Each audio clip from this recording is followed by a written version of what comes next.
बुनियादी शिक्षा, कभी आधार शिक्षा, कभी जो है प्राथमिक शिक्षा, ऐसे ऐसे शब्दों से आपको नवाजा जाता है, क्योंकि आप जो है सबसे पूरी स्लेट पर लिखने वाले आप ही हैं। बच्चा सबसे पहले किसके पास आएगा? आपके पास आएगा। और कब आएगा? जब गार्जियन को विश्वास आप पर हो गया। गार्जियन विश्वास कब करेगा? जब आप शिक्षक होंगे, उनको पूरा भरोसा होगा। बीच बीच में तारतम्य टूटा, विभाग का आपने देखा होगा कि बदनामी की श्रेणी में रहा कि प्राथमिक स्कूलों में पढ़ाई नहीं होती है। तो हमारे से पहले जो शिक्षकों ने किया है, अच्छा किया है, वो सम्मान और सराहनीय है, पात्र है वो। और जिन्होंने खराब किया है तो वो अपना खुद ही दंड भोगेंगे, क्योंकि खराब कर्म का दंड तो अवश्य ही मिलता है। वो प्रकृति किसी भी रूप में दंडित करे। आपने एक परिभाषा भी पढ़ी होगी कि प्रकृति सुयोग्य प्राणियों का चयन करके अयोग्य को किसी न किसी भांति नष्ट कर देती है। अब उनके मास्टरों के घर में चाहे बच्चे सब्जी बेच रहे हो, चाहे चोरी कर रहे हो, या शराब पी के उन्हीं को मार रहे हो, क्योंकि उनके जितने परिवार खराब किए हैं तो एक उनका भी तो खराब होना ही है। अपनी लाइफ में उन्होंने कितने बच्चों का जीवन बिगाड़ा होगा। तो हम आपसे यही अपेक्षा करते हैं कि आपका नाम जो है वैसे करके जैसे अपेक्षा कर रहा है विभाग, मेरा नाम करेगा रोशन जग में मेरा राजदुलारा।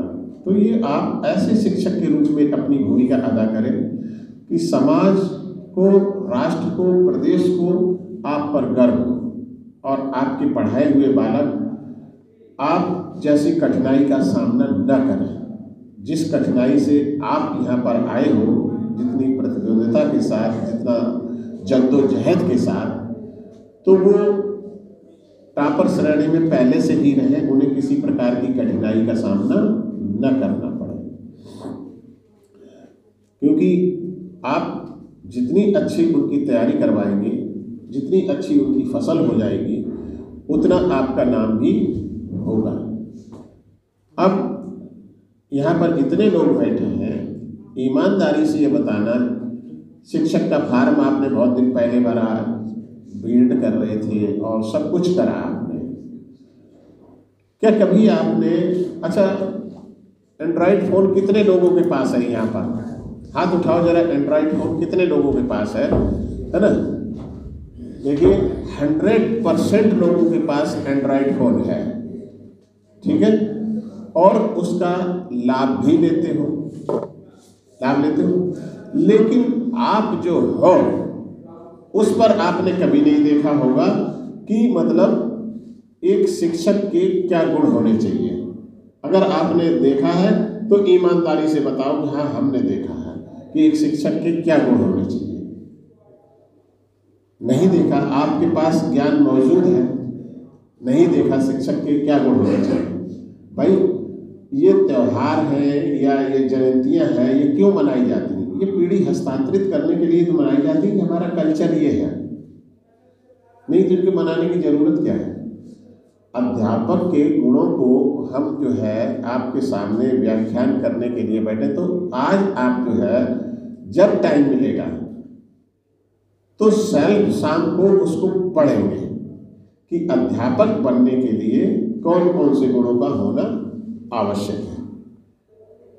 ठीक है, इस पर हम और बात नहीं करेंगे, हम केवल ये कहेंगे कि पहले अपने देखोगे आपके कलेवर में परिवर्तन में कितनी चीज़ें अभी जो है अवगुण के रूप में विद्यमान है आपके पास, जिनको आपको छोड़ना है,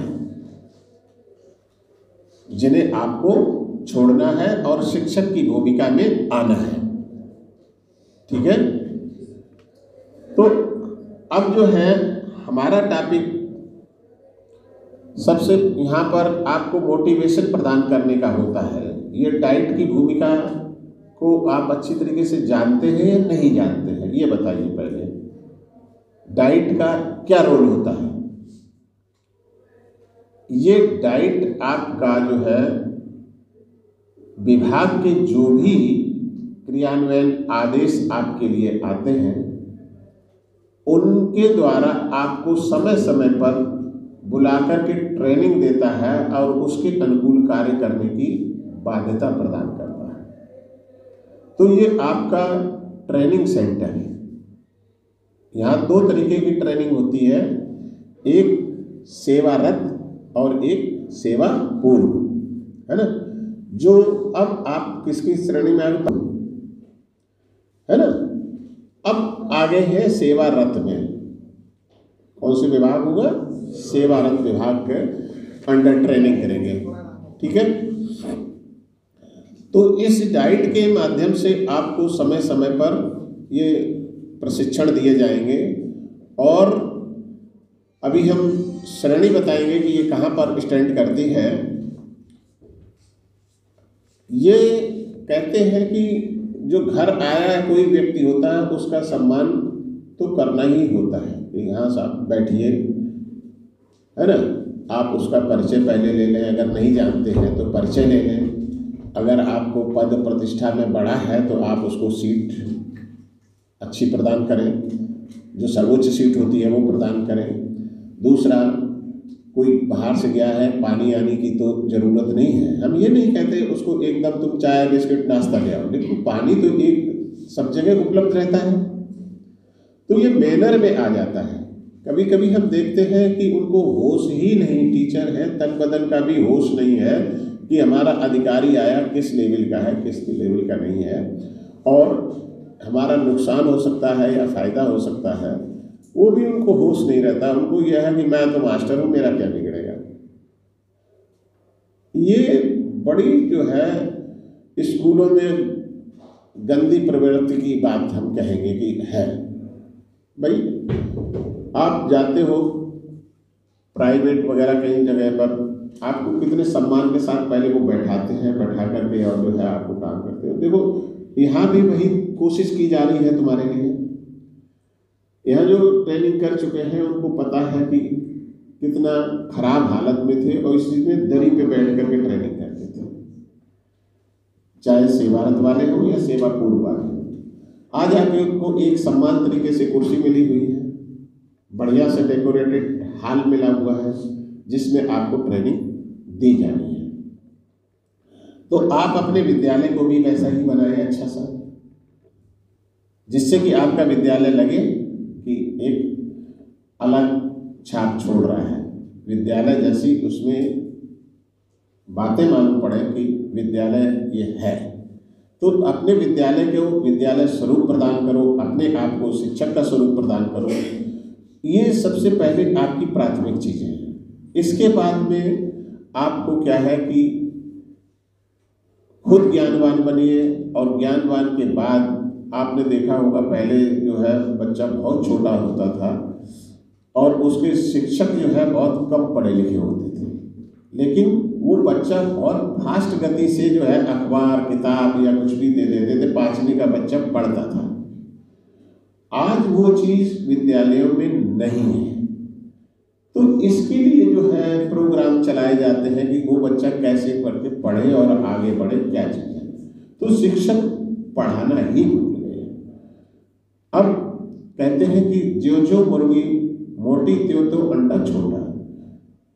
जितने क्वालिफाइड शिक्षक आए हैं उतना उनके पास ज्ञान शून्य है, वो पढ़ा ही नहीं पा रहे। नहीं तो वो अपने बच्चों को इतना अच्छा पढ़ा के कर दें। लोग इंग्लिश मीडियम में क्यों जाएंगे भाई?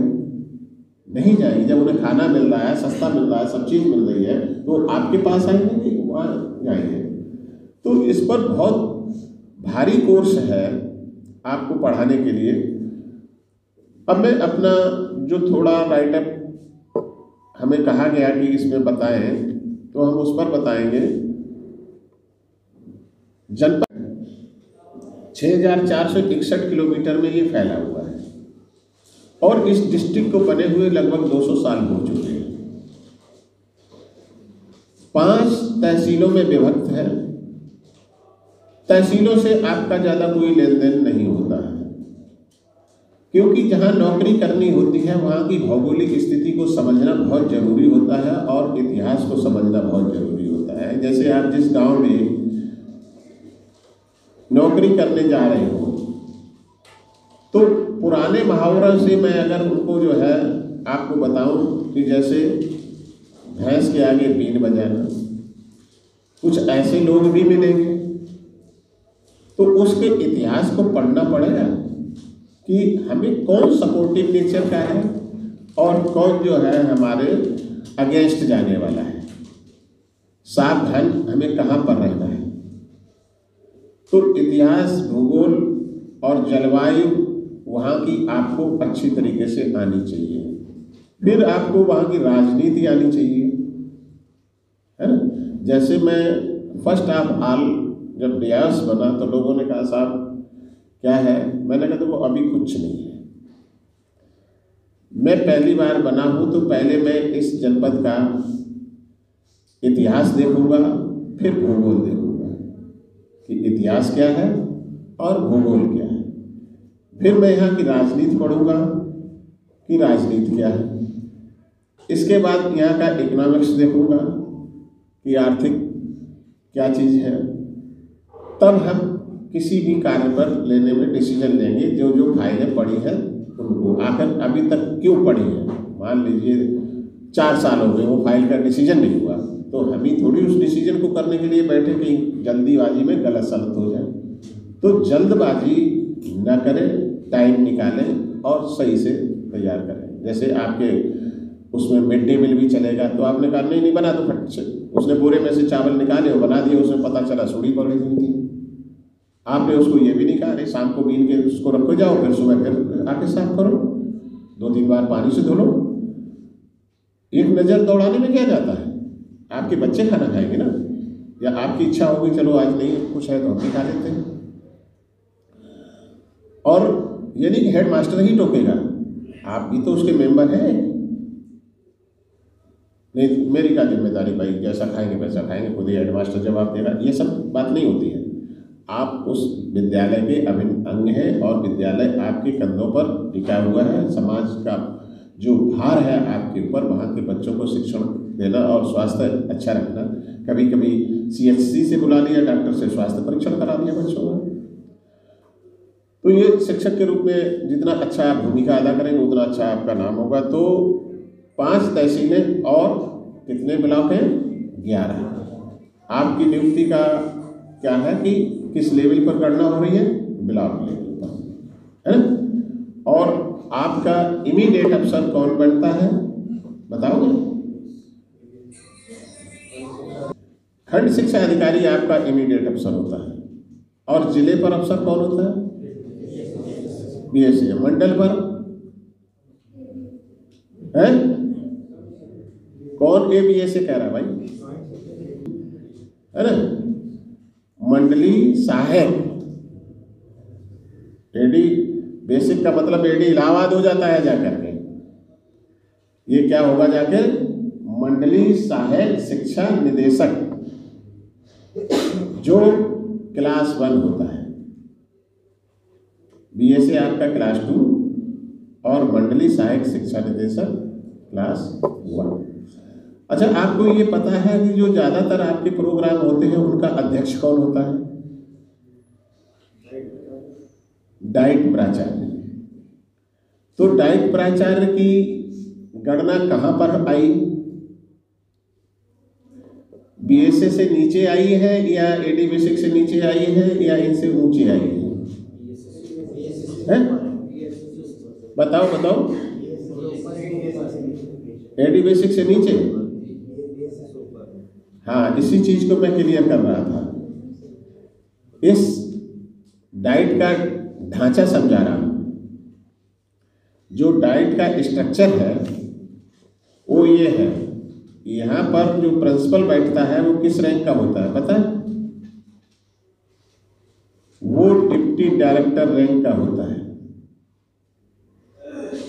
सामान्य नहीं है। और उसका जो फर्स्ट असिस्टेंट प्राचार्य होगा वो किसके लेवल का होगा? वो प्राचार्य होगा वो किसके लेवल का होगा?